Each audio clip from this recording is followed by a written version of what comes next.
Mati Undi romaan Sügispall ilmus 1979. aastal ning see on Undi loomingu tippteoseid.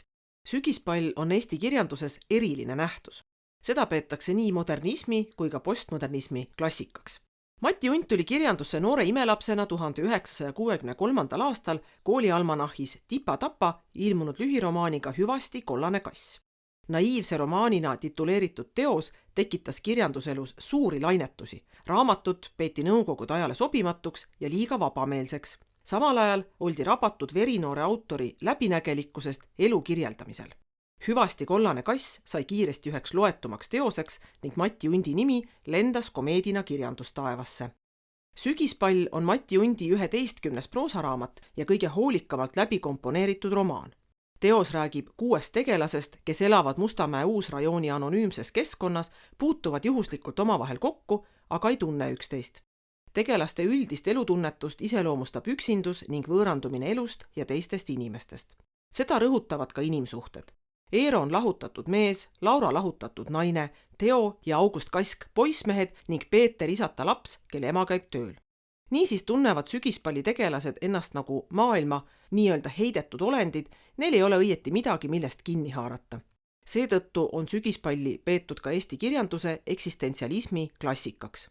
Teoses on peaaegu täiuseni viidud Undi loomingule iseloomulikud märksõnad nagu võimetus leida kontakti, sisemine ängistus, angst, absurditaju. Samas ei saa Unti pidada ehedaks eksistentsialistiks, sest tema maailmas on olemas metafüüsiline mõõde, soov olla ühenduses millegi kosmilisega.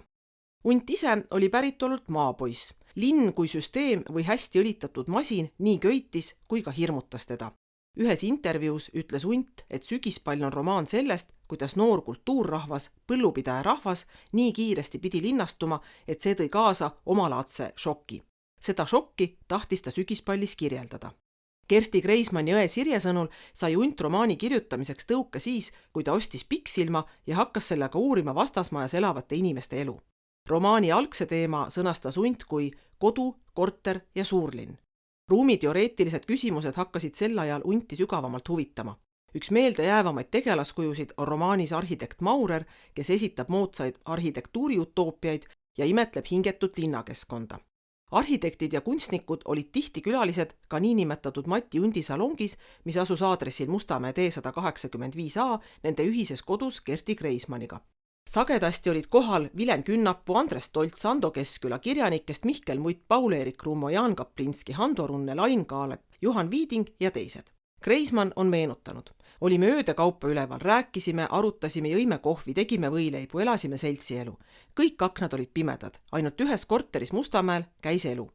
Tuntud on Viivi Luige ütlus, et enne Mati Undi Sügispalli ei olnud eestlased endale Mustamäed teadvustanud. Tsiteerin.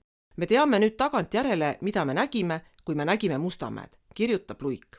Sügispall on Eesti linnakirjanduse üks tippteoseid ning Mati Undiliku linnafiilingu kirjeldusi ei ole naljalt keegi suutnud ületada.